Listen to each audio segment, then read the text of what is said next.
আসসালামু আলাইকুম। বাংলাদেশ খেলছে বেশ। আশা করি প্রথম টেস্টের মতো দ্বিতীয় টেস্টেও ধরে রাখবে জয়ের রেশ। সবাইকে আন্তরিক প্রীতি এবং শুভেচ্ছা জানিয়ে শুরু করছি আজকের আলোচনা। বাংলাদেশ এই মুহূর্তে পাকিস্তানের সাথে তাদের দ্বিতীয় টেস্ট খেলছেন। মাঠে আছেন বাংলাদেশ। প্রথমে বাংলাদেশ বোলিংয়ের সিদ্ধান্ত নেয় এবং প্রথমে দুর্দান্ত বোলিংয়ের মাধ্যমে গোল করে ফেভারিনে ফাটিয়ে যান পাকিস্তানের ওপেনার আবদুল্লাহ শফিককে তাসকিন আহমেদ। হ্যাঁ, এখন ব্যাটিং করছেন পাকিস্তান।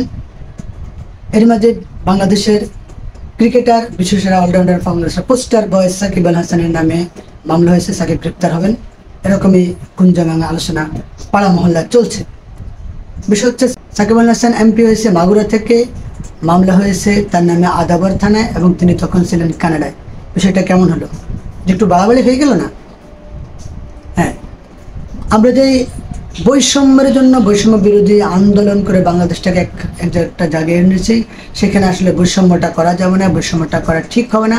আমরা নতুন বাংলাদেশ চাই, নতুন স্বাধীন হয়েছে, নতুনভাবে স্বাধীন হয়েছে। যে স্বাধীনতাটা আমরা 52 বছর আগে 53 বছর আগে দেখিনি, সে স্বাধীনভাবে নতুন করে বাংলাদেশ স্বাধীন হয়েছে। আমরা সেই স্বাধীনতার সুফল পেতে চাই, যে সুফলটা আমরা 53 বছরে পাইনি। নতুন বাংলাদেশের নতুন স্বাধীনতা পেতে চাই। এখানে সবাইকে আসলে অগ্রাধিকার ভিত্তিতে সবাইকে মতের স্বাধীনতা এবং উল্টা সিধা শুধু শুধু মামলা হওয়া, এটা আমরা কখনো পছন্দ করি না। এখন বিষয় হচ্ছে সাকিব আল হাসানের নামে যেহেতু মামলা হয়েছে, সাকিব আল হাসান অবশ্যই ভোটবিহীন অবৈধ সরকারের এমপি হয়েছে সাকিব আল হাসান। সেজন্য আসলে মনের মাঝে একটা কষ্ট আছে সাকিবকে নিয়ে, আমার নিজেরও। এটা আমি আসলে পছন্দ করিনি, যেখানে ভোট হয়নি সেখানে সাকিব আল হাসান কেন গেছেন। গত কয়েকদিনে সাকিব আল হাসানকে নিয়ে বিভিন্ন সামাজিক যোগাযোগ মাধ্যমে পোস্ট দিয়েছে বাংলাদেশের বিভিন্ন ক্রিকেটাররা। এনামুল হক বিজয়, মুশফিকুর রহিম, শরীফুল ইসলাম, মনিন শাহরিয়ার, শেখ মেহেদী হাসান, এভাবে জাতীয় ক্রিকেট দলের অনেকেই সাকিবকে নিয়ে পোস্ট করেছে এবং সাকিবের পাশে থাকার জন্য বলেছে। এদিকে বিসিবি বলেছেন সাকিবের পাশে থাকবেন। এখন বিষয়টা হচ্ছে সাকিব আল হাসানের সাথে এর পাশাপাশি বাংলাদেশের একজন ফুটবলার, বাংলাদেশের একজন ফুটবলার আমিনুল ইসলাম কিছুদিন আগে আওয়ামী লীগ তার উপরে যেভাবে বর্বরের সাথে হামলা করেছেন, যেভাবে তার উপর নির্যাতন করেছেন, তিনি সেই নির্যাতনের ব্যাপারে কথা বলেছেন এবং সাকিব আল হাসানের পাশে থাকার জন্য তিনি এই ঘোষণা দিয়েছেন আসলে।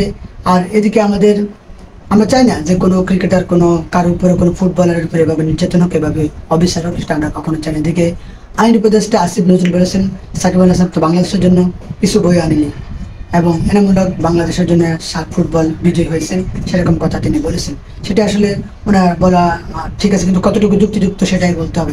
সাকিব আল হাসান একজন বিশ্ব লিজেন্ড এবং আমিনুল ইসলাম শার্প জিতেছে, সেটি অবশ্যই প্রশংসার দাবিদার। কিন্তু সাকিব আল হাসান কাকে পাশে পেয়েছেন, কোন লিজেন্ড ক্রিকেটারকে তিনি পাশে পেয়েছেন? সাকিব আল হাসান হয়তো সেভাবে একটা দল পায়নি বাংলাদেশে। সাকিব আল হাসান নিজের পারফরমেন্স দিয়ে এককভাবে ওয়ান ম্যান আর্মি হিসেবে যেভাবে বাংলাদেশকে টেনে নিয়েছে, সেটা অবশ্যই মনে রাখতে হবে। এটা অবশ্যই প্রশংসার দাবিদার সাকিব আল হাসান এবং বাংলাদেশ ক্রিকেটের নিয়ে। আমরা আগামী দিনের ভালো কিছু করতে চাই, ভালো স্বপ্ন দেখতে চাই। বা বাংলাদেশ ক্রিকেটটাকে ডেলে সাজানো হয়েছে, নতুন সভাপতি এসেছে, নতুন অনেক পদের বদল হয়েছে, নতুন নির্বাচক কমিটি হয়েছে। আশা করি আগামী দিনে বাংলাদেশ ক্রিকেট এবং বাংলাদেশের ক্রীড়াঙ্গন একটি উদ্যমী পরিবেশ তৈরি হবে এবং একটা স্বচ্ছ পরিবেশ হবে। আমাদের ক্রিকেট এবং আমাদের ফুটবলটা আরও দিন দিন মান বৃদ্ধি পাবে। আমরা চাই সাকিব আল হাসান অবশ্যই সবকিছু বাদ দিয়ে ক্রিকেটার হিসাবে একজন ক্রিকেট খেলবে, মন দিয়ে যে কবে তিনি খেলতে পারে, এটা আমরা আশা করব। কেউ অতি উৎসাহিত, অতি আগ্রহে সাকিব আল হাসানকে নিয়ে উল্টা সিধা কিছু না করুক, সেটা আমরা প্রত্যাশা করি। যে হোক, যে কোনো, আমরা সবাইকে আসলে ভালোবাসা রেসপেক্ট করে তারা বাংলাদেশকে রিপ্রেজেন্ট করে, অনেকেই করে। আমরা ছাত্র ভাইদের প্রতি গভীর শ্রদ্ধা এবং ভালোবাসা জানাচ্ছি, যেসব ভাইদের রক্তের বিনিময়ে আমরা আজ নতুন স্বাধীনতা পেয়েছি।